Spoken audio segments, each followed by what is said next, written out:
Hey everybody, Devin back here to talk to you guys about attitude and motivation in this segment. Okay, so I've already given you guys a couple of videos. One was on the team intro, the other one's on time, and my most recent one was on effort. Okay, so let's link it up and let's round it off about our team concept. So, attitude truly is everything. You know, as we've grown up throughout our lives, as we've talked about the team, as we talked about even being on an individual sport like wrestling, I gave a little bit of a brief concept about that and effort.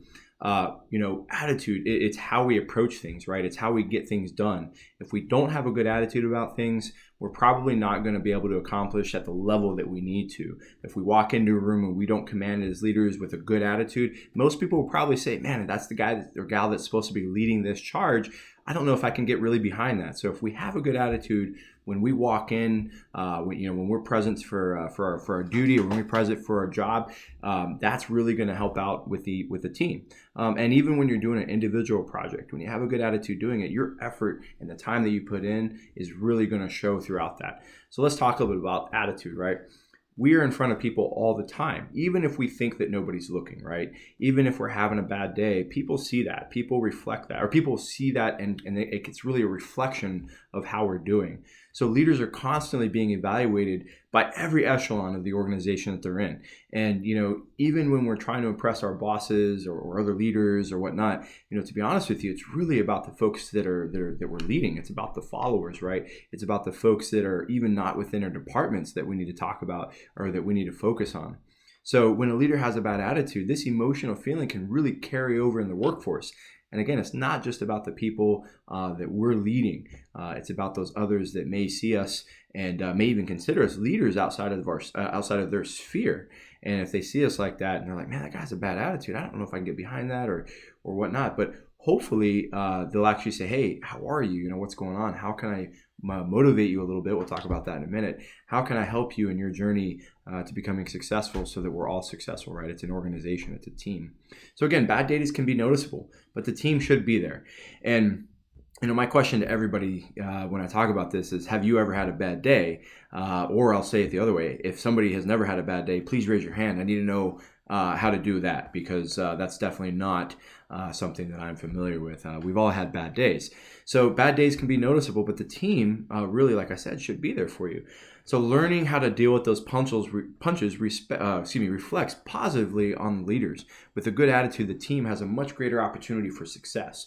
So we must constantly make sure that we're helping each other in the workforce, be aware of our teammates, and invest the time and effort into our team to recognize the indicators that of somebody's emotional well-being. So again, attitude is everything. Attitude is contagious. And I ask you, how's your attitude today? So we'll talk a little bit about motivation in just a second, but I want you to really make sure you're reflecting on how that attitude is, because a lot of our motivators help to reflect our attitude. So let's talk about motivation in just a second. So what I always like to ask people is, hey, why'd you get up today? What got you out of bed? And a lot of times most people will say, well, I had to go to work. Well, what I also ask them is, well, is work your motivator to get out of bed? Well, of course it is. I had to go to work. I'm supposed to be there. I'm on the clock at a certain time. Well, but why do you work? So really, is it work as your motivator to get out of bed, or is it to make money so that you could do something else? Or, hey, I have to do this. So again, everything is revolving, right? And we're involved in things, and we're making sure that we understand our team's motivators. My motivator is probably not the same as what yours is.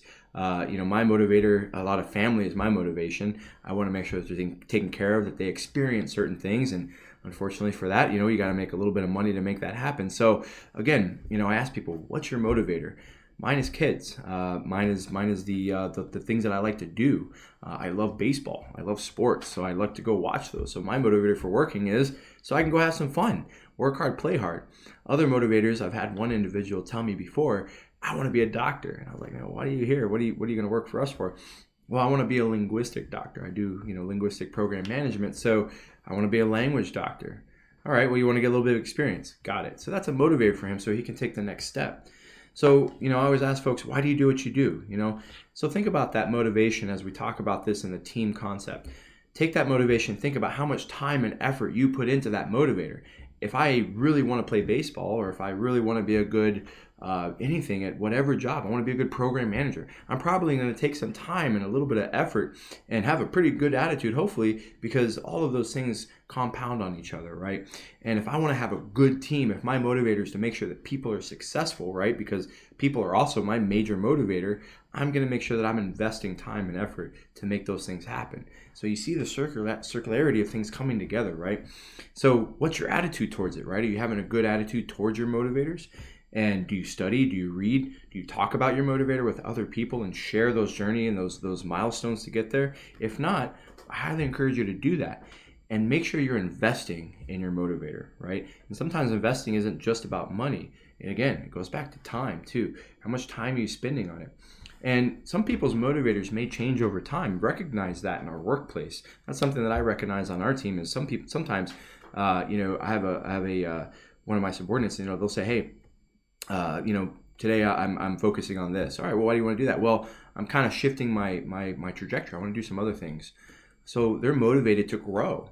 There's some things right there, and I want to make sure to recognize that so we can help them. And that's important for us as leaders.